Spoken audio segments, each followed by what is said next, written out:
ஓம் சாந்தி. எல்லோரும் குஷியாக இருக்கிறீங்களா?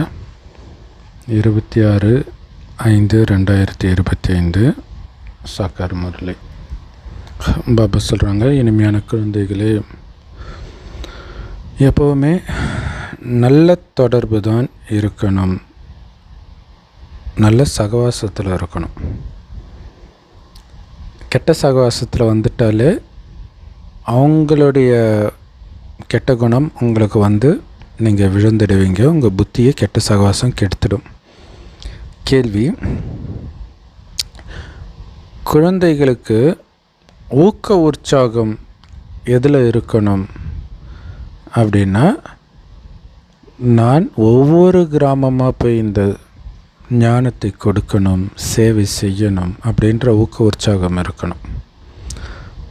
உங்கள்கிட்ட இருக்கிற அத்தனையும் சேவைக்கு பயன்படுத்துங்க. ஸோ பாபா குழந்தைங்களுக்கு சொல்கிறாரு, குழந்தைகளே, இந்த பழைய உலகத்தின் அனைத்து ஆதாரங்கள்லேருந்தும் விடுபடுங்க. இங்கே இருக்கக்கூடிய எதன் மீதும் உங்களுக்கு பற்று இருக்கக்கூடாது. எதன் மீதும் உங்கள் மனசை ஈடுபடுத்தாதீங்க. அதுதான் ரொம்ப முக்கியம். அதுதான் நம்ம ஞானத்தின் சாரமே. இங்கே இருக்கிற அனைத்தையும் மறந்து பறந்து போயிடணும். மறக்கலைன்னா இங்கே மாட்டிக்குவோம். ஸோ அதனால தான் இங்கே இருக்கக்கூடிய அனைத்து ஆதாரத்தில் இருந்தும் விடுபடுங்க அப்படின்னு பாபா சொல்கிறார். பாடல்: இந்த பாவங்கள் நிறைந்த உலகத்திலிருந்து சுகம் சாந்தி நிரம்பிய உலகத்திற்கு அழைத்து செல்லுங்கள். ஓம் சாந்தி.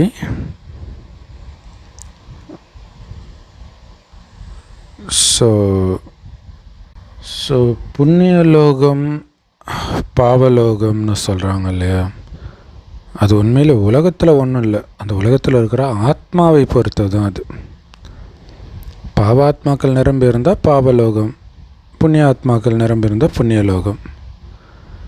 ஸோ இங்கே துக்கம்தான் இருக்குது. அதனால தான் மனிதர்கள் கடவுளை கூப்பிட்றாங்க. புண்ணிய லோகத்தில், அதாவது சொர்க்கத்தில், யாருமே என்னை வேறு எங்கேயாவது அழைச்சிட்டு போங்கன்னு கடவுளை கூப்பிட்றதே கிடையாது. இங்கே உங்களுக்கு இதையெல்லாம் ஒரு பண்டிதரோ சன்னியாசியோ உங்ககிட்ட பேசிகிட்டு இல்லை, கடவுள் பேசிகிட்ருக்கிறார். பிரம்மா உடம்பில் பேசிகிட்ருக்கார். அந்த பிரம்மாவே சொல்கிறார், இந்த ஞானம் எனக்கே இதுக்கு முன்னாடி தெரியாது. இதுக்கு முன்னாடி ராமாயணம் வேத சாஸ்திரங்கள்லாம் நிறைய படிச்சுட்டு இருந்தேன் அப்படின்னு அவரும் சொல்கிறார். சிவபாபா சொல்கிறாங்க, நான் உங்களுக்கு இந்த ஞானத்தை கொடுக்குறேன். உங்களை மாதிரி இந்த பிரம்மாவும் உங்களோட சேர்ந்து கேட்டுட்டு தான் இருக்கிறார். இப்போ இது பாவாத்மாக்களுடைய உலகம். ஸோ புண்ணிய ஆத்மாக்களை பற்றி சொல்லும்போது அவங்க ஒரு காலத்தில் இருந்துட்டு போயிட்டாங்க. அவங்கள தான் கோயில் கட்டி கும்பிட்றோம், தேவதைகள்னு சொல்கிறாங்க. ஸோ அவர்களை வழிபடுறதுக்காக கோயிலுக்கு போயிட்டு வராங்க. சிவனையும் வழிபடுறாங்க. ஆனால் குழந்தைகளாகிய நீங்கள் யாரை வழிபடுவீங்க? ஸோ உங்களுக்கு தெரியும், உயர்ந்ததிலும் உயர்ந்தவரோ சிவபாபா அப்படின்ட்டு. ஸோ அவர் தான் கட்டளைக்கு கீழ்ப்படிந்த அப்பாவாகவும் ஆசிரியராகவும் சத்குருவாகவும் இருக்கிறார். ஸோ வேறு எந்த குருவும் தன் கூடவே உங்களை அழைச்சிட்டு போவேன்னு கேரண்டி கொடுக்கவே முடியாது. அப்படி யாரும் அழைச்சிட்டு போனதும் கிடையாது, கேரண்டியும் கொடுக்க முடியாது, அழைச்சிட்டும் போகவும் முடியாது. ஏன்னா அவங்க எங்கே போய் பிறப்பாங்கன்னு அவங்களுக்கே தெரியாது. முதல்ல அவங்களே எங்கேயும் போகலை, இங்கேயே தான் மறுஜன்மம் எடுத்துகிட்டு இருக்கிறாங்க. இப்போ நீங்கள் அந்த பாபா முன்னாடி உட்காந்துட்ருக்குறீங்க. இங்கேருந்து வீட்டுக்கு போன உடனே பாபா சொன்னதை எல்லாத்தையும் மறந்துடுறீங்க. அவர் எதுக்காக வந்திருக்கிறாரு, என்ன சத்தியம் பண்ணியிருக்கிறாரு, என்னவா இருக்கிறாரு, எல்லாத்தையும் மறந்துடுறீங்க. ஏன்னா மாயா அவ்வளோ பவர்ஃபுல்லாக இருக்குது. ஆனால் நேரடியாக அவர் பேசுகிறத வந்து ரொம்ப ரசித்து கேட்குறீங்க. பாபா திரும்ப திரும்ப சொல்கிறதெல்லாம், குழந்தைகளே நல்லா படிங்க, இந்த படிப்பில் மட்டும் அலட்சியமாக இருந்துடாதீங்க, தவறான தொடர்பில் போய் சிக்கிக்காதீங்க, இல்லாட்டினா உங்களுடைய புத்தி இன்னமுமே மோசமாயிடும். ஏன்னா இதுக்கு முன்னாடி நீங்கள் என்னவாக இருந்தீங்க, என்னென்ன பாவம்லாம் செஞ்சீங்கன்னு உங்களுக்கு தெரியும். இப்போ நீங்கள் தேவதைகளாக ஆகிட்டு இருக்கிறீங்க. இந்த உலகம் அழிய போகுது. அப்போ இங்கே இருக்கக்கூடிய கட்டிடங்கள் மற்ற விஷயத்தை பற்றி நீங்கள் ஏன் கவலைப்படணுன்றார். என் வீடு, என் வாசல் எல்லாமே அழிய போகுது, இதை பற்றி உங்களுக்கு என்ன கவலைன்றார். இந்த உலகத்தை சார்ந்த அனைத்தையும் நீங்கள் மறக்கணும். அப்படி இல்லைன்னா மிகப்பெரிய தடையை அது உருவாக்கிடும். எதோடைய நினைவு இருக்குதோ அது உங்கள் முன்னாடி வந்து நிற்கும், கடைசியில் மாட்டிக்குவீங்க. ஸோ அதனால் நம்மளுடைய இதயம் இப்போ இந்த உலகத்திலேயே ஒட்டுறது கிடையாது. நாம் நம்மளுடைய புது உலகத்தில் போய் வைடூரியங்களினால் ஆன மாளிகைகளை கட்டுவோம். அங்கே தான் நம்முடைய சொர்க்கத்தை, நம்முடைய வீடு கட்டுவோம். அதனால் இங்கே பிரச்சனை கிடையாது. ஸோ இன்னும் இந்த கலியுகத்துடைய காசோ அல்லது வேறு ஏதோ உங்களுக்கு பிடிச்சி இருக்குது அப்படின்னா, உடலை விட வேண்டிய நேரத்தில் அந்த பற்று உங்களை பிடிச்சி இழுக்கும். என்னதுன்னு சொல்லிக்கிட்டே இருந்தீங்கன்னா இறுதியில் அது உங்கள் முன்னாடி வந்து நிற்கும். முடிஞ்சு போச்சு. அழியக்கூடிய உலகத்தில் அழியக்கூடிய ஒன்றின் மீது நீங்கள் வைத்த பற்று சொர்க்கத்துக்கு போகிறதுக்கே மிகப்பெரிய தடையாக வந்து நிற்கும். ஸோ அதனால தான் இங்கே இருக்கிற எதையும் பார்த்தும் பார்க்காமல் கேட்டும் கேட்காமல் இருங்கன்னு பாபா சொல்கிறார். இங்கே இருக்கிற எல்லாமே அழிஞ்சு தான் ஆகணும், பிறகு நாம் நம்முடைய ராஜ்யத்துக்கு போயிடுவோம். அப்படி இருக்கும்போது இந்த உலகத்தின் மீது நாம் ஏன் நம் இதயத்தை பறிக்கொடுக்கணும்? அழிய போகிற இந்த உலகத்தில் உள்ள எதன் மீதும் சொர்க்கத்தில் அளவற்ற சந்தோஷம் இருக்கும், பேரே சொர்க்கம். இங்கே துக்கம்தான் இருக்குது. துக்கம் கொடுக்கறதுல பற்று வைத்தால் இன்னும் இல்லை துக்கத்தை அனுபவிப்பீங்க. நாம் நம்ம வீட்டுக்கு போக போகிறோம். இப்போ இருக்கிறது ராவணனுடைய வீடு, நம்ம வீடு கிடையாது. ஜெயிலில் இருக்கிறீங்கன்னு புரிஞ்சுக்கோங்க. சீதை ராவணனுடைய சிறையில் சுகபோகம், அங்கே சிறையே இருக்காது. அப்போ எப்படி வேணாலும் இருக்கலாம், ஆனால் அப்படி இருக்கிறால அது ஒரு சிறைன்னு உணர்ந்துருக்கிற, அதுதான் முக்கியமான விஷயம். அப்படித்தான் நாமளும் நினைக்கணும். இங்கே சிறைப்படுத்தி வச்சுருக்காங்க, இங்கேருந்து தப்பிச்சு போகணும். அந்த சிறையிலேருந்து தப்பிக்கிறது தான் கிருஷ்ணருடைய பிறவி கூட சிறையிலேருந்து தப்பிச்சு வெளில போய் பிறகு இங்கே பிறந்து வெளியில் போகிறார், மகாபாரத கதைப்படி. நாம் இப்போ இந்த ராவண ராஜ்யத்திலிருந்து அல்லது ராவணனுடைய வீட்டிலேருந்து தப்பிக்கிறதுக்கு முயற்சி பண்ணணும். மெயின் என்னது? சொர்க்கத்தை நினைக்கணும், பாபாவை நினைக்கணும், இங்கே இருக்கிற அனைத்தையும் மறக்கிற அளவுக்கு நினைக்கணும். இல்லை எந்த நினைவு அதிகமாக இருக்குதோ பழைய நினைவெல்லாம் மறந்துடும். ஸோ அதுக்கு தான் பாபா நினச்சிக்கிட்டே இருக்க சொல்கிறார், சொர்க்கத்தையும் பாபாவையும். ஸோ பாபா இந்த பழைய உலகத்தின் அனைத்து ஆதாரத்திலிருந்தும் நம்மை விடுவிப்பதற்காக நமக்கு ஊக்கம் கொடுத்துக்கிட்டே இருக்கிறார். ஸோ அதனால தான் பாபா சொல்கிறாங்க, இங்கே இருக்கக்கூடிய எதன் மீதும் பற்று வைக்காத குழந்தை. இல்லை எதன் மீதும் இது நல்லா இருக்குதுன்ற எண்ணம் கூட எந்த பொருள் மீதும், எந்த நபர் மீதும், எந்த விலங்கு, எந்த ஜீவராசி மீதும் அறுக்கக்கூடாது. ஜட பொருள், உயிருள்ள பொருள் எதன் மீதும் பற்று வைக்காதீங்க. ஸோ உங்கள் வயிறு ஒன்றும் அதிகமாக எதையும் கேட்க போகிறது கிடையாது. இங்கே தேவையற்ற பொருளுக்கு எவ்வளவு செலவு பண்ணுறாங்க. குழந்தைகளாகிய நீங்களோ சேவை செய்வதில் தான் அதிக ஆர்வம் கொண்டவர்களாக இருக்கணுமே தவிர வேறு எதன் மீதும் உங்களுக்கு ஆர்வம் இருக்கக்கூடாது. நிறைய குழந்தைகளுக்கு கிராமங்களில் சேவை செய்கிறதுல ஆர்வம் இருக்குது. ஆனால் சேவை செய்கிறதுல ஆர்வமே இல்லாதவர்களால் என்ன பிரயோஜனம்? பாபா குழந்தையாகி என்ன பிரயோஜனம் அவங்க சேவையை பண்ணலன்னா? ஸோ தந்தை எப்படியோ அப்படித்தானே குழந்தை இருக்கணும். பாபா சேவை செய்கிறதுக்கு தானே வந்திருக்கிறாரு. அதேமாதிரி நீங்களும் ஒவ்வொருத்தருக்கும் பாபாவுடைய அறிமுகத்தை கொடுக்கணும். பாருங்கள், பாபா செம்பன் நிறமான ஒளி உலகத்தில் நட்சத்திரம் மாதிரி இருக்கிறாரு. அவரை நினைக்க நினைக்க நீங்கள் தூய்மையாவீங்க. தூய்மையாக இருந்தபொழுது நீங்கள் செய்த அந்த ராஜ்யம் மீண்டும் உங்களுக்கு கிடைக்கும். ஸோ பாபாவை நினைப்பதினால் அந்த சொர்க்கம் உங்களுக்கு கிடைக்கும் அப்படின்னு புரிய வைங்க. ஸோ குழந்தைகளுக்கு பாபா சேவை செய்கிறதுக்கு போகிறதுல ரொம்ப ஆர்வம் இருக்குது. பாபா குழந்தைங்களுக்கு இன்னும் அதிகப்படியான தைரியத்தை கொடுக்கிறார். ஏன்னா பாபாவே உங்களுக்கு சேவை செய்கிறதுக்கு தான் வந்திருக்கிறார். இங்கே இருக்கிற எல்லாமே சேவை செய்வதற்காகத்தான்.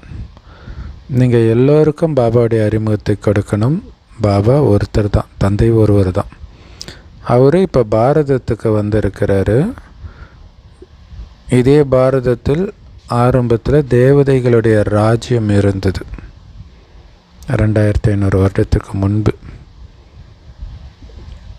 இந்த 5000 வருட காலச்சக்கரத்தின் கணக்குப்படி அது நேற்று லக்ஷ்மி நாராயணனுடைய ராஜ்யம் இருந்தது. பிறகு ராமர் சீதையுடைய ராஜ்யம் திரேதாயுகத்தில் இருந்தது. பிறகு பாவ மார்க்கத்தில் விழுந்துட்டாங்க, விகார மார்க்கத்தில். பிறகு ராவணனுடைய ராஜ்யம் ஸ்டார்ட் ஆச்சு.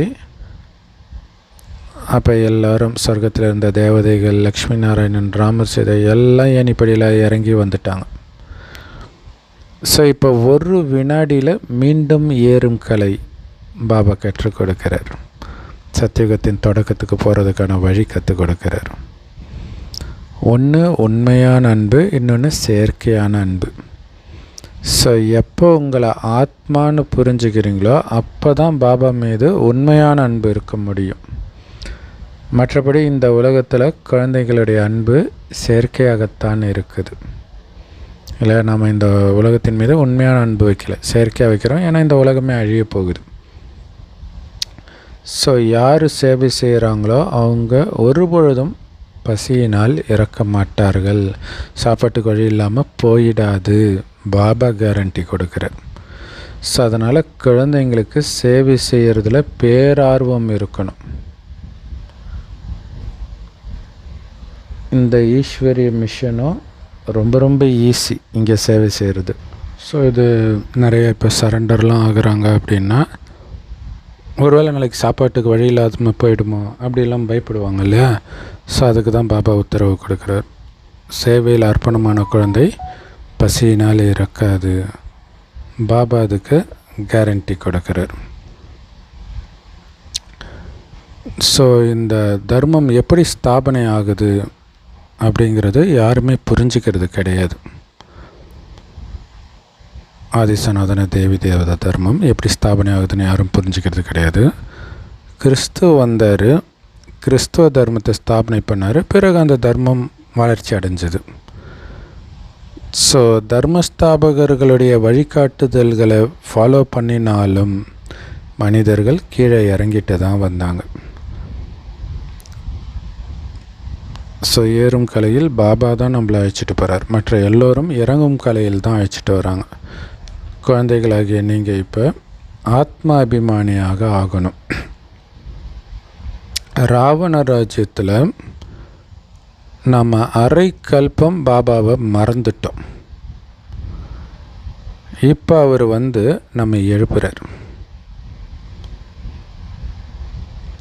இல்லையா? ஆத்மாபிமானி ஆகுங்கன்றத மெயின். அப்புறம் அவரை பற்றி அறிமுகத்தையும் கொடுக்கிறார். பாபா சொல்கிறாங்க, நாடகத்தின் படி நீங்கள் விழுந்து தான் ஆகணும். அது உங்கள் தப்பும் கிடையாது. பாருங்கள், ராவண ராஜ்யத்தில் உலகத்துடைய நிலைமை எப்படி ஆயிடுச்சு அப்படின்னு பாருங்கள். நான் உங்களுக்கு இந்த ஞானத்தை கொடுப்பதற்காகத்தான் வந்திருக்கிறேன். இந்த ஞானம் எதற்கு? ராஜ்யத்தை அடைவதற்கு. அதனால் நீங்கள் மீண்டும் ராஜ்யத்தை அடையணும். இந்த ஞானத்தை நல்லா தாரணை பண்ணி. நான் உங்களுக்கு வேறு எந்த கஷ்டமும் கொடுக்கலையே.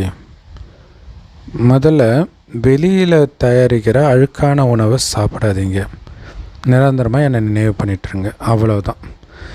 ஸோ இது ஸ்தூலமாகவே உணவையும் குறிக்கும். மற்றபடி புலன்கள் மூலமாக வெளி உலக விஷயத்தை கிரகிக்காதீங்க அப்படிங்கன்னும் எடுத்துக்கலாம். ஸோ வெளி விஷயத்தெல்லாம் கட் பண்ணிவிட்டு பாபாவை மட்டும் நினைவு பண்ணிகிட்ருக்கணும். பாபா சொல்கிறத மட்டும் ஆசை போட்டுக்கிட்டே இருக்கணும். இந்த நாடக சக்கரம் தொடர்ந்து திரும்ப திரும்ப நடந்துக்கிட்டு இருக்குது, சுற்றிக்கிட்டே இருக்குதுன்னு நமக்கு இப்போ தெரியும். இந்த நாடகத்துடைய முதல் இடைக்கடை பற்றிய ஞானம் இப்போ நம்ம புத்தியில் இருக்குது. அதனால் நம்ம இதை யாருக்கு வேணாலும் புரிய வைக்க முடியும். முதல்ல தந்தையுடைய நினைவு இருக்கட்டும், ரொம்ப முக்கியம் இல்லையா? வெறும் புரிய வைக்கிறதுலையே போயிடக்கூடாது, நினைவில் இருந்து புரிய வைக்கணும்.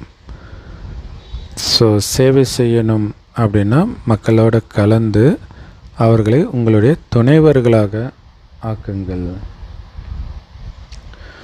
ஸோ பாபா கிராமம் கிராமமாக போய் சேவை செய்ய சொல்கிறாரு, வீடு வீடாக போய் ஞானம் கொடுக்க சொல்கிறாரு. நாம் செய்கிறோமோ இல்லையோ, கிறிஸ்தவர்கள் அற்புதமாக பண்ணுறாங்க எப்போதில் இருந்தோ இல்லையா? வீடு வீடாக போய் நோட்டீஸ் கொடுக்குறாங்க, செய்தி கொடுக்குறாங்க. அவங்கள திருப்பி கேட்டால் அவங்களால பதில் கூட சொல்ல முடியாது. நம்மளால் எல்லாமே சொல்ல முடியும், ஆனால் நம்ம ஏன் பண்ணாமல் இருக்கிறோம்? ஸோ அப்போ குழுவாக போகணும், அது ரொம்ப முக்கியம். அது ஒரு பாதுகாப்பும் கூட. இன்றைக்கி உலகமும் மோசமாக இருக்குது இல்லையா? ஸோ கிறிஸ்தவர்கள் அப்படி தான் குழுவாக தான் போவாங்க. அதிலும் குறிப்பாக ஜெகோவின் சாட்சிகள், அவங்க ஒரு குழுவாக வந்து ஒரு 4-5 பேர் இருப்பாங்க. 2 பேராக தான் போவாங்க. நான் ஒரு 6-7 2-2னா ஒரு 6 பேர் 8 பேர் அந்த மாதிரி ஒரு தெருவில் இருப்பாங்க. ஒவ்வொருத்தர் ஒரு வீடாக போய் ஞானம் கொடுத்துட்டு இருப்பாங்க. ஏதோ ஒரு ப்ராப்ளம்னா டக்குன்னு எல்லாருமே குழுமிடுவாங்க. குழுமிட்டாலே அங்கே பிரச்சனை பண்ண மாட்டாங்க இல்லையா? ஸோ அப்படி ஞானத்தை பாபா வந்து கொடுக்க சொல்கிறாரு, இந்த மாதிரி குழுவை சேர்த்துட்டு. அப்போ தான் கிராமத்திலும் கொடுக்க முடியும். நார்த் இந்தியாவிலலாம் பார்த்திங்கன்னா பாட்டு போட்டு டான்ஸ் ஆடுறாங்க, தெருவாக போய் டான்ஸ் ஆடும்போது வீட்டில் இருக்கிறவங்களும் வெளில வந்து பார்ப்பாங்க இல்லையா? ஃப்ரீயாக டான்ஸ் ஆடுறாங்கன்னா பார்க்க வருவாங்க தானே. அப்போ வந்த உடனே இந்த ஞானத்தை கொடுக்குறாங்க. அந்த பாட்டுக்கு டான்ஸ்லாம் ஆடி முடிச்சுட்டு அப்படியே ஞானத்தை அழகாக தெளிக்கிறாங்க. ஸோ அந்த மாதிரி நீங்களும் பண்ணுங்கள். தாய்மார்களும் வெளியில் வரணும். இதில் பயப்படுறதுக்கு என்ன விஷயம் இருக்குது இல்லையா? ஸோ உங்களுக்கு வந்து சேவைக்கு தேவையான படங்கள் எல்லாமே கொடுக்கப்படும். நிறைய சேவை பண்ண முடியும். நீங்கள் அப்படி போகும் பொழுது ஞானத்தை கொடுத்துட்டு அந்த ஊர்லேருந்து வெளில வரும்போது நீங்கள் பட்டு கொடுத்துட்டு போகிறீங்களே, நீங்கள் போனதுக்கப்புறம் எங்களுக்கு யார் இதை நடத்துவான்னு அவங்க கேட்குறாங்க. அவங்ககிட்ட சொல்லுங்கள், சேவை செய்கிறதுக்கு நாங்கள் தயாராக இருக்கிறோம். ஒரு வீடு அல்லது ஒரு ரூம் அரேஞ்ச் பண்ணுங்க. அப்போ இதன் மூலம் நிறைய பேருக்கு ஞானம் கிடைக்கிறதுக்கு நீங்கள் ஒரு கருவியாக இருப்பீங்க அப்படின்னு சொல்லுங்கள். ஸோ பாபா உங்களுக்கு சேவை செய்கிறதுக்கு ஊக்கப்படுத்துகிறார். குழந்தைங்களுக்கு தைரியம் இருந்தால் சேவை அதிகரிச்சுக்கிட்டே இருக்கும். ஸோ இது ஒன்றும் 10-15 நாள் நடக்கிற திருவிழா கிடையாது முடிஞ்சு போகிறதுக்கு. இந்த திருவிழா காலம் ஃபுல்லாக நடக்கும், இந்த ஜென்மம் ஃபுல்லாக நடக்கும். ஸோ பரமபிதா, அதாவது பரமாத்மாவை ஆத்மாக்கள் சந்திக்கிறது இந்த சத் சங்கத்தில் மட்டும்தான் நடக்குது.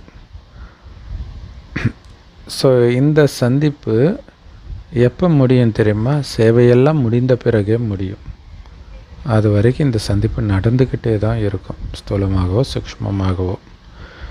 நாடகப்படி சேவை செய்கிறதுல குழந்தைங்களுக்கு ரொம்ப ஆர்வம் இருக்கணும்.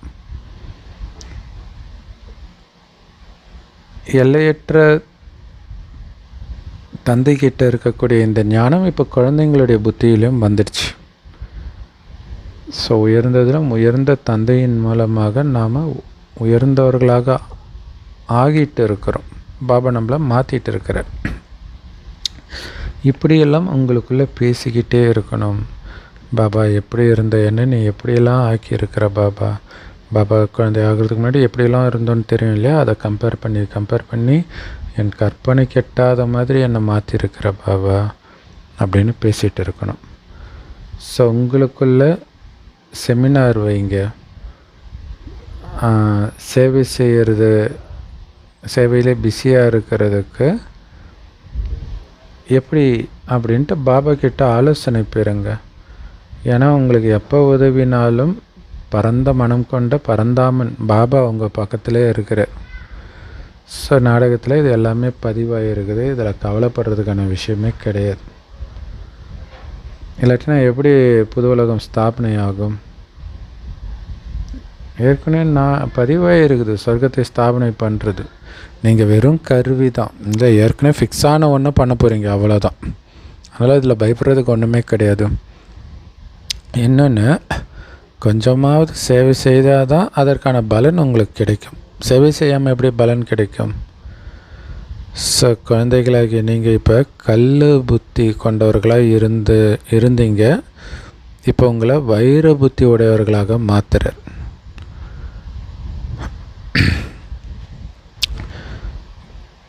ஸோ இந்த ஞானத்தின் மூலமாக பாபா உங்களை நேராக்குறார்.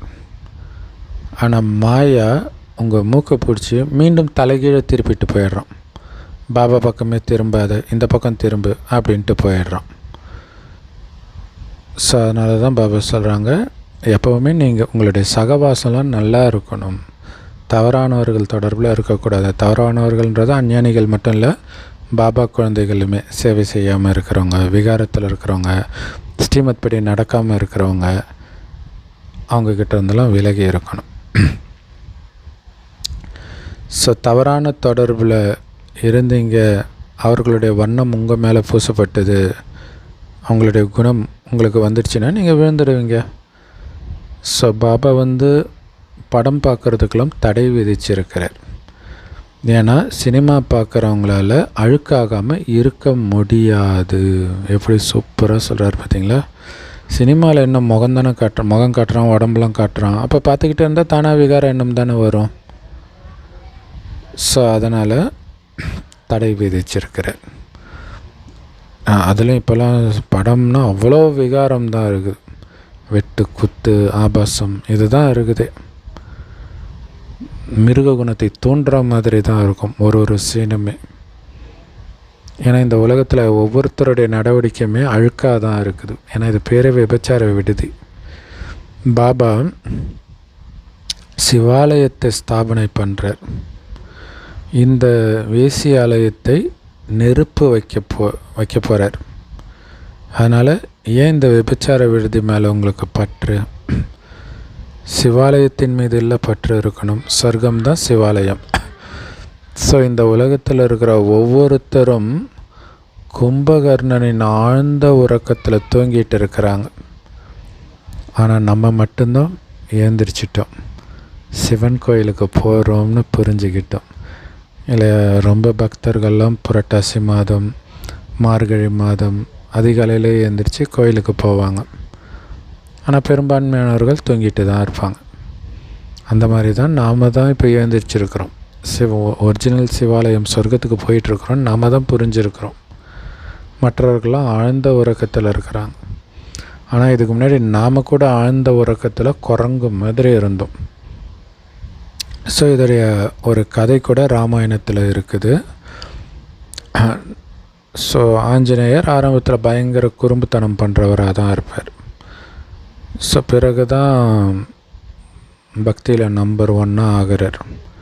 ஸோ அந்த மாதிரி தான் அப்போ குறும்புத்தனம் பண்ணுறது தான், அதனால தான் அங்கே குரங்காவே காட்டுறாங்க. அப்படித்தான் நீங்களும் இருந்தீங்க இதுக்கு முன்னாடி. இப்போ பாபாவுடைய உதவியாளராக இருக்கிறீங்க, அங்கே ராமருடைய உதவியாளராக ஆஞ்சநேயர் ஆவார். ஸோ உங்களுடைய சக்தியின் மூலமாக உங்கள் ராஜ்யத்தை இப்போ ஸ்தாபனை பண்ணுறீங்க. நம்முடைய சக்தின்றதை பாபாவை நினைவு செய்து நமக்குள்ளே நிரப்பிக்கிட்ட சக்தி. இப்போ ராவண ராஜ்யமே அழிய போகுது. ஸோ நிறைய யுக்திகள் கொடுக்கிறார். நாம் தூய்மையாகிறதுக்கும் தூய்மையான ராஜ்யத்தை ஸ்தாபனை பண்ணுறதுக்கும். ராவண ராஜ்யத்தின் மீது நமக்கு விருப்பம் வைராக்கியமும் வர்றதுக்கு, அதுக்கு தான் திரும்ப திரும்ப சொல்கிறார், ராவண ராஜ்யம் அழிய போகுது, அதன் மீது ஏன் பற்று வைக்கிறீங்க அப்படின்ட்டு. இந்த ஞானத்தை நீங்கள் யாருக்குமே தானம் பண்ணலை அப்படின்னா உங்களுக்கு எப்படி பலன் கிடைக்கும்? இந்த ஞானத்தை எத்தனை பேருக்கு கொடுக்குறீங்களோ அதை வைத்து தான் உங்களுக்கு பலன். குறைஞ்சது 10-15 பேருக்காவது ஞானத்தை கொடுத்த பிறகே நீங்கள் சாப்பிடணும் அப்படின்னு பழக்கம் வச்சுக்கோங்க. ஸோ இப்போ இன்டர்நெட் இருக்குது இல்லையா, ஈஸியாக கொடுக்கலாம். ஃபோன் இருக்குது, ஃபோன் பண்ணி ஃப்ரெண்ட்ஸு யாரெல்லாம் ஞாபகம் வருது நீங்கள் படிக்கும் பொழுது கூட இருந்தவங்க எல்லாமே இப்போ சோஷியல் மீடியாவில் பார்க்கவும் செய்யலாம். அவங்களுக்கெல்லாம் ஞானம் கொடுங்க. சுபாபா சொல்கிறாங்க, மதுபனுக்கு வர்றதுக்கு முன்னாடி சேவை செஞ்சுட்டு வாங்க, அதில் தான் உங்களுக்கு நன்மை இருக்குது. எந்த தேகதாரியம் நினைக்காதீங்க, ஏன்னா இந்த உலகமே அழுக்காக இருக்குது. பதித்த பாவனர் ஒரு தந்தையை மட்டும் நினைவு பண்ணுங்க, அப்போ தான் நீங்கள் தூய்மையான உலகத்தின் எஜமானர்களாக ஆக முடியும். உங்களுடைய இறுதி எண்ணம்தான் உங்கள் இலக்கை நோக்கி அழைச்சிட்டு போகும். எதை நினைக்கிறீங்களோ அங்கேயே போயிடுவீங்க. ஸோ அப்போ பாபாவும் சொர்க்கமும் மட்டும் புத்தியில் இருந்தால்தான், அதாவது இப்போத்துலேருந்தே அது மட்டும் உங்கள் புத்தியில் இருந்தால் தான் கடைசி நேரத்தில் அந்த எண்ணம் வரும். எதன் மீதாவது பற்று இருந்தால் மாட்டிக்குவீங்க. ஸோ அதனால் முதல்ல இந்த ஞானத்தை யாருக்காவது கொடுத்துட்டு பிறகு வந்து சாப்பிடுங்க. பாபாவை நினைக்கிறதுனால நீங்கள் உயர்ந்த பதவி அடைவீங்க அப்படின்னு எல்லோருக்கிட்டையும் சொல்லிக்கிட்டே இருங்க. Night class 17/3/1968 Murali. நீங்கள் எங்கேயாவது சொற்பொழிவாற்றணும் அப்படின்னா ஒரு 3-4 முறை மற்றவர்களோடு சேர்ந்து சந்திப்பு நடத்தி ரிஹர்சல் பார்த்துக்கோங்க. ஸோ அப்படி ரிஹர்சல் பார்க்கும் பொழுது என்னென்ன பாயிண்ட்லாம் சொல்லலாம் அப்படிங்கிறது ஒரு முடிவுக்கு வருவீங்க. ஸோ அப்போ நிறைய பேர் சொன்ன பாயிண்டெல்லாம் எடுத்துகிட்டு அதில் தேவையில்லாததெல்லாம் நீக்கிட்டு தேவையானதை சேர்த்துக்கிட்டு ஒரு பக்காவாக நீங்கள் ரெடி பண்ணணும். அப்போ தான் உங்களுடைய சொற்பொழிவு ரொம்ப ஷார்ப்பாக இருக்கும்.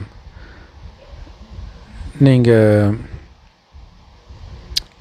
கீதையின் பகவான் யாருன்ற அந்த டாப்பிக்கில் எப்போ வெற்றி அடைகிறீங்களோ அப்போ நீங்கள் அனைத்தின் மீதும் வெற்றி அடைஞ்சிடுவீங்க. ஸோ இதற்காக நிறைய மாநாடுகள் நடக்கும் தானே. இந்த தேவதா மரம் கண்டிப்பாக வளர்ச்சி அடையும்னு உங்களுக்கு தெரியும். ஆனால் எல்லோருமே மாயின் புயலை அனுபவம் பண்ண தான் செய்வாங்க. ஸோ பொதுவாகவே குழந்தைங்க எழுதுவாங்க, பாபா நான் காம விகாரத்தினால் அறையப்பட்டுட்டேன். பாபா சொல்கிறாரு, இதுக்கு பேர் தான் நீங்கள் சேர்த்து வச்ச அனைத்தையும் மொத்தமாக இழக்கிறது அப்படின்னு அர்த்தம். இல்லை வெளியில் இந்த ஹேக் பண்ணுறது, ஹனி ட்ராப் பண்ணுறது, யாராவது கால் பண்ணுவாங்க, அங்கே நிர்வாணமாக ஒரு பெண் இருப்பாங்க, உடனே அதை ரெக்கார்ட் பண்ணிவிட்டு கொஞ்சம் நேரத்தில் நீங்கள் இவ்வளோ காசு அனுப்பலன்னா இந்த வீடியோ உங்கள் சோஷியல் மீடியாவில் போட்டுருவேன், உங்கள் ஃப்ரெண்ட்ஸ் ரிலேட்டிவ்ஸ்க்கெலாம் அனுப்பிச்சிடுவேன் அப்படின்னு பயமுறுத்தி காசு வாங்குவாங்க. ஆனால் இங்கே நீங்கள் காமத்தில் விழுந்தீங்கன்னா சேர்த்து வச்ச மொத்தமாக காலி, 2500 வருடத்தின் வருமானம் காலி. இப்போ யோசிச்சு பாருங்கள், அப்போ எவ்வளோ எச்சரிக்கையாக இருக்கணும். ஏன்னா கோபப்பட்டால் கூட கொஞ்சம் தான் நஷ்டம், காமத்தில் மொத்தமாக காலி. ஸோ அதனால தான் காமத்தை வெல்வதனால் உலகத்தையே வெல்ல முடியும் அப்படின்னு சொல்லப்பட்டிருக்குது. ஸோ ஒருவேளை காமத்தினால் நீங்கள் விழுந்துட்டீங்க அப்படின்னா அனைத்தையும் இழந்துட்டீங்க அப்படின்னு அர்த்தம். ஸோ அங்கே சூதாட்டம் ஆடுறதா காட்டுறாங்க இல்லையா, கௌரவர்களுக்கும் பாண்டவர்களுக்கும் இடையில். இங்கே அனைத்தையும் நீங்கள் எப்போ பணயம் வைக்கிறீங்கன்னா காமத்தில் வந்துட்டால் முடிஞ்சு போச்சு, எல்லாம் காலின்னு புரிஞ்சுக்கணும். ஸோ யார் காமத்தினால் விழறாங்களோ அவங்க சேர்த்து வைத்த அத்தனை வருமானத்தையும் இழந்துட்டாங்க, தண்டனையும் அனுபவிப்பாங்க. இது மிகப்பெரிய இலக்கு. நாராயணன் பதவி அடைகிறது சாதாரண விஷயம் கிடையாது. சொர்க்கத்துக்கு போகிறதே சாதாரண விஷயம் கிடையாது. தூய்மையாக இருக்கணும், அதுதான் இங்கே மெயின். ஸோ நாம் இப்போ தூய்மையாக இருக்கணும் நினைக்கிறது தான் இப்போ வரைக்கும் பெண்ணுக்கு கற்பு முக்கியம் அப்படின்னு சொல்லப்படுது. ஸோ இங்கே நாம் தான் பெண், பாபாவை கணவனாக நினைக்கிற ஆத்மாக்கள் நாம் தான் அந்த பெண் மனைவி. ஸோ இங்கே கற்போடு இருக்கிறது. ஸோ அதனால் மிகப்பெரிய இலக்கு இல்லையா? ஸோ அப்போ நீங்கள் பாபாவுக்கு உண்மையாக இருக்கிறீங்க, ஏன்னா அவர் தானே கணவன்.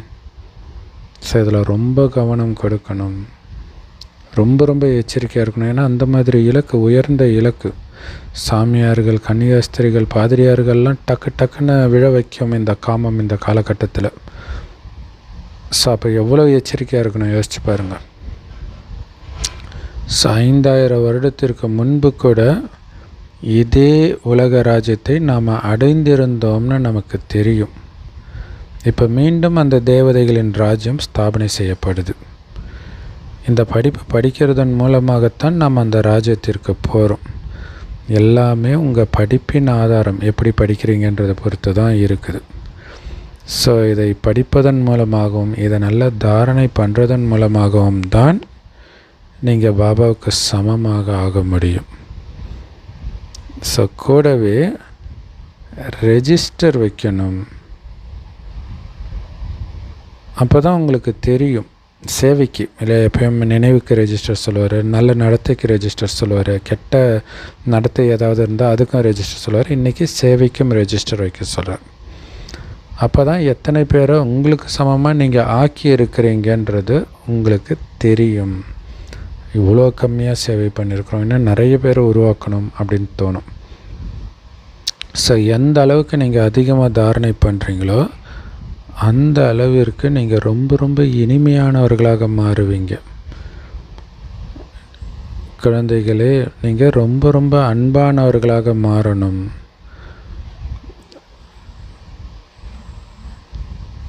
மனிதர்கள் எந்த முக்தி அடையிறதுக்காக இவ்வளவு நாள் அதிக முயற்சி பண்ணிட்டு இருந்தாங்களோ அந்த நாள் இப்போ குழந்தைங்களுக்கு வந்துடுச்சு இல்லையா? எந்த நாளுக்காக இவ்வளோ நாள் வெயிட் பண்ணுமோ அந்த நாள் வந்துடுச்சு, குழந்தைங்களுக்கு தான் வந்திருக்குது. இப்போ தான் நம்ம முக்தி, ஜீவன் முக்தி அடையணும். பாபா ஒரே நேரத்தில் முக்தியும் ஜீவன் முக்தியும் எல்லோருக்கும் கொடுக்கிறார். யார் தேவதை ஆகிறதுக்கு முயற்சி செய்கிறாங்களோ அவங்க மட்டும்தான் ஜீவன் முக்தி அடைவாங்க, மற்றவர்கள் எல்லாம் முக்தி அடைவாங்க. ஸோ துல்லியமாக எத்தனை பேர் முக்திக்கு போவாங்க, எத்தனை பேர் ஜீவன் முக்திக்கு போவாங்க அப்படின்னு கால்குலேட் பண்ண முடியாது. சிலர் இங்கேயே இருப்பாங்க, உலக விநாசத்தின் காட்சிகள் அவங்களுக்கு கிடைக்கும். அதே மாதிரி அந்த சொர்க்கத்தின் அழகிய நாட்களும் அவர்களுக்கு காட்சி கிடைக்கும். ஸோ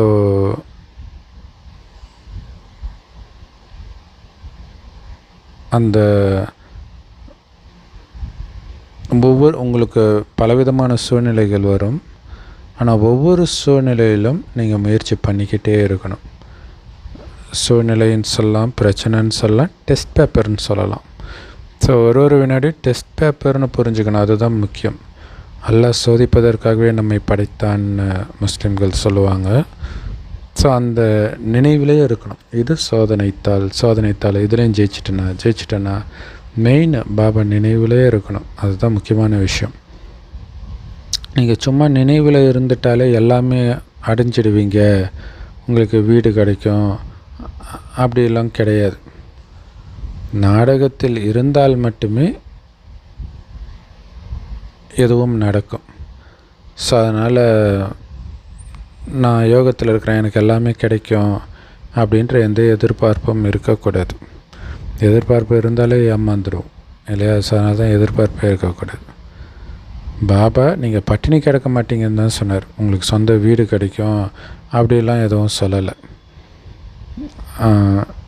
நீங்கள் கண்டிப்பாக முயற்சி பண்ணணும். இருந்தாலும் நாடகத்தில் என்ன பதிவாக இருக்குதோ அதுதான் நடக்கும்.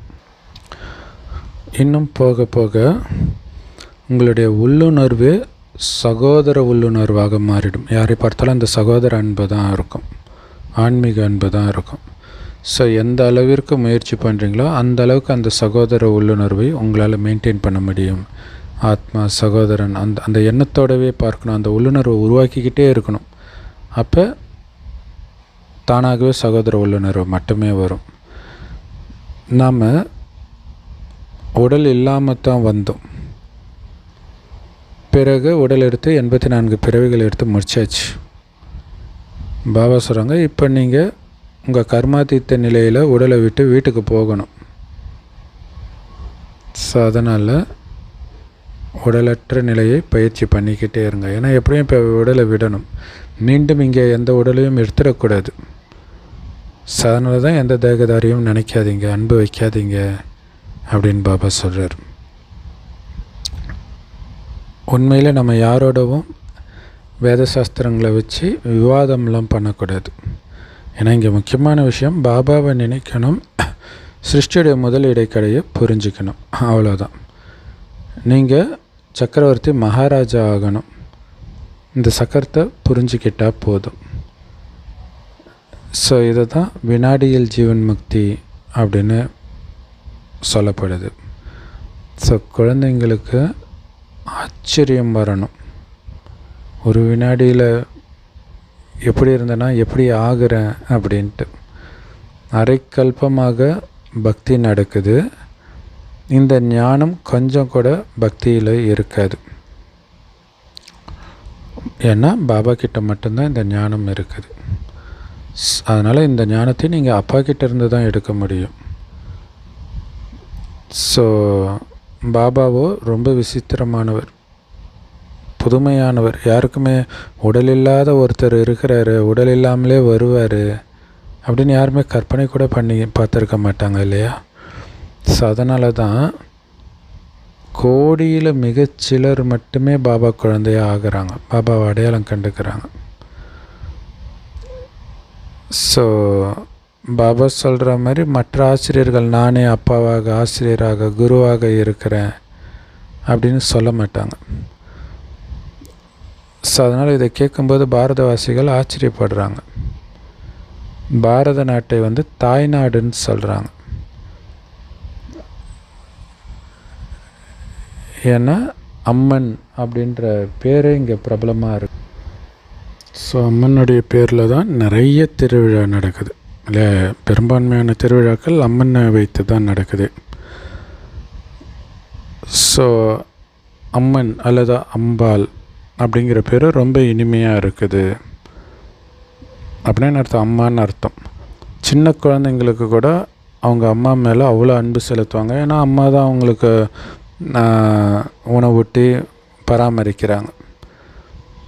இப்போ அந்த அம்மாவுக்கு ஒரு அப்பா வேணுமே, அதாவது மம்மாவுக்கு சொல்கிறோம், மம்மாவுக்கும் ஒரு அப்பா வேணும் இல்லையா? இந்த மம்மா மகள், பிரம்மா மூலமாக தத்தெடுக்கப்பட்ட மகள். உண்மையில் மம்மாவுக்கு கணவன் கிடையாது. ஆனாலும் நாம் எல்லோரும் அவங்கள அம்மான்னு தான் கூப்பிடுறோம். ஸோ இது ரொம்ப புதிய விஷயம் இல்லையா? பிரஜாபிதா பிரம்மா கண்டிப்பாக அவங்கள தத்தெடுத்திருந்திருக்கணும். ஸோ ஒரே ஒரு தந்தை தான் இந்த விஷயங்களெல்லாம் குழந்தைங்களுக்கு புரிய வைக்கிறாரு. நிறைய மேலாக்கள், திருவிழாக்கள் நடந்துகிட்டு இருக்குது. அதுக்கு காரணம் என்னென்னா, குழந்தைங்க நீங்கள் சேவை செய்கிறீங்க இல்லையா? ஸோ அதனால் உங்களுக்கு பூஜையும் நடந்துகிட்டு இருக்குது அதிகமாக. நீங்கள் இங்கே சேவை செய்ய அங்கே பக்தி அதிகமாகிட்டே இருக்கும். மம்மா எத்தனை குழந்தைங்களுக்கு ஞானம் கொடுத்தாங்களோ அந்த அளவிற்கு யாராலையும் கொடுக்க முடியாது. ஸோ அதனால தான் அம்மா ரொம்ப ஃபேமஸாக இருக்கிறாங்க. நிறைய திருவிழாக்களும் இருக்குது. பாபாவே குழந்தைங்களுக்கு சிருஷ்டியுடைய முதல் இடைக்கடை ரகசியத்தை புரிய வைக்கிறார். ஸோ பாபாவுடைய வீடும் நமக்கு தெரியும், பரந்தாம வீடு. இப்போ நமக்கு பாபா மேலே அன்பு இருக்குது, அவருடைய வீட்டின் மேலே அன்பு இருக்குது. ஏன்னா அங்கே தான் போக போகிறோம். ஸோ இந்த ஞானமெல்லாம் நமக்கு இப்போ தான் கிடைக்கிது.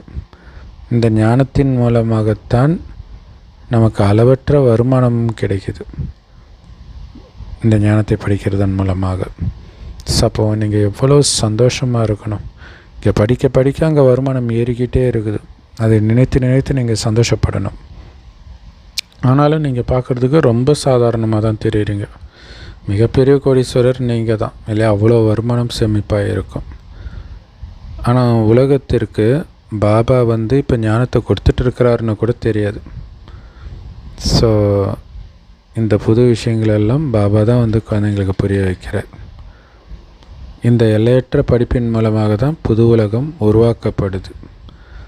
ஸோ அதனால் நமக்கு இப்போ இந்த பழைய உலகத்தின் மீது வைராக்கியம் இருக்குது, வெறுப்பு வருது.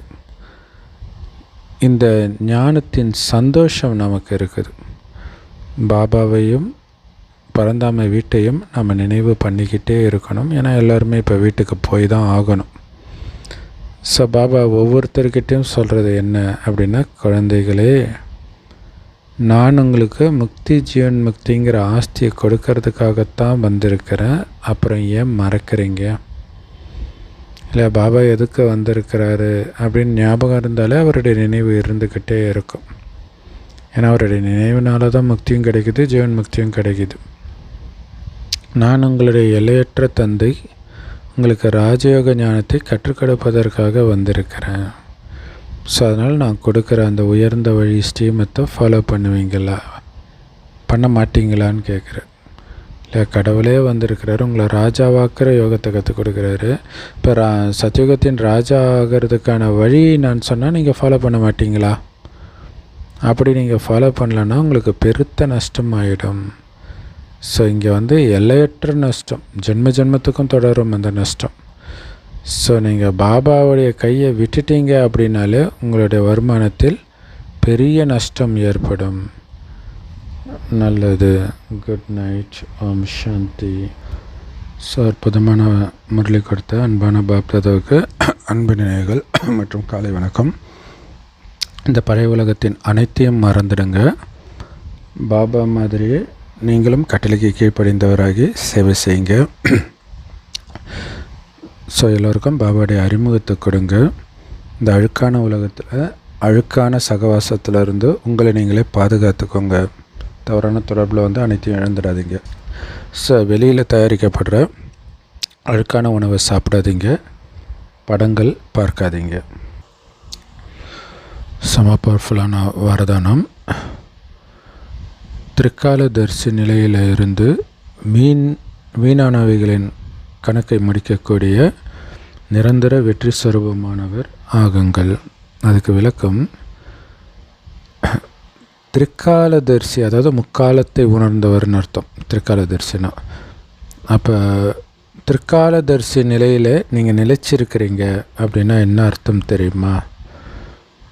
ஒவ்வொரு விஷயத்தையும் யோசிக்கிறதுக்கு முன்னாடி, பேசுகிறதுக்கு முன்னாடி, செய்கிறதுக்கு முன்னாடி இது வீண் விஷயமா சக்திசாலியான விஷயமா அப்படின்னு யோசிச்சுட்டு செய்கிறது.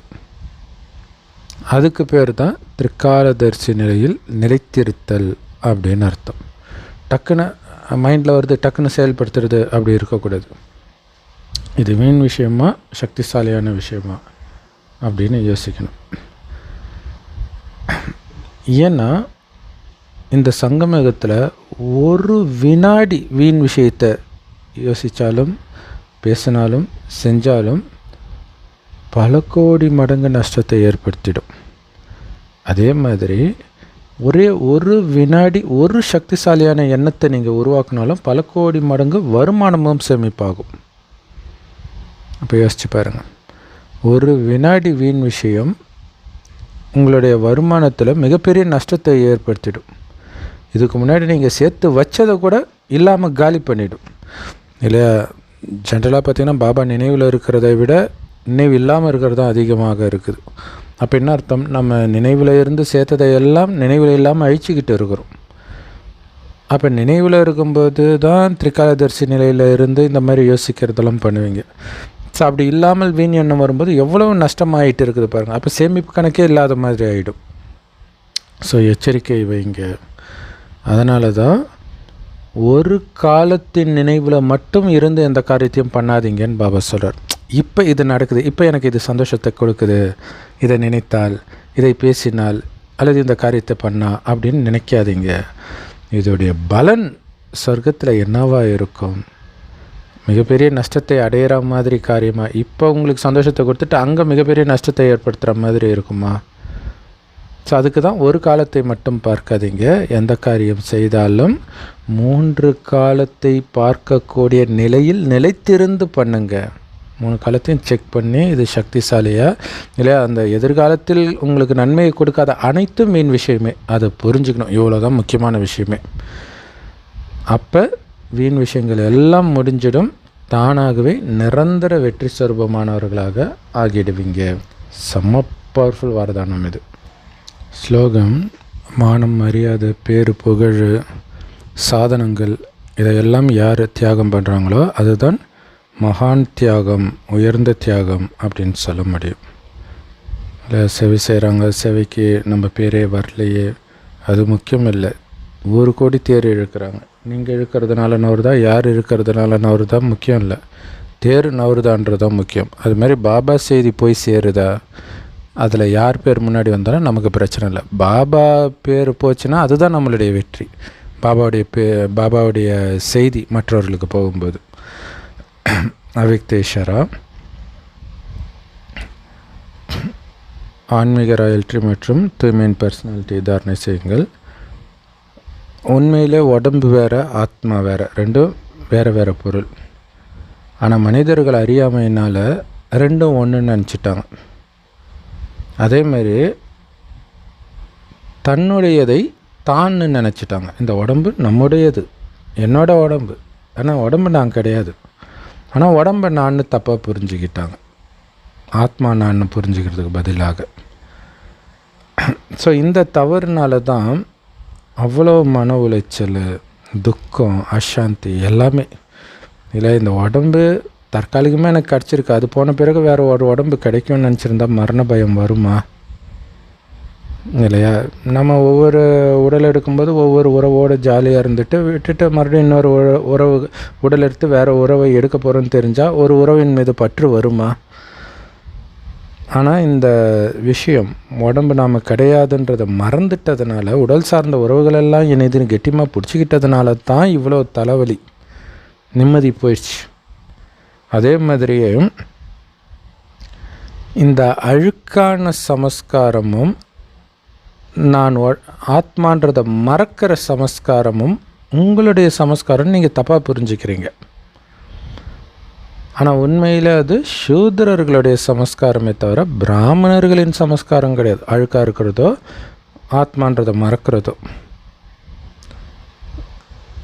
ஸோ அப்படி தப்பாக புரிஞ்சுக்கிட்டதுனால மாயின் வசமாகி மன உளைச்சலுக்கு ஆளாகிறீங்க. இல்லையா?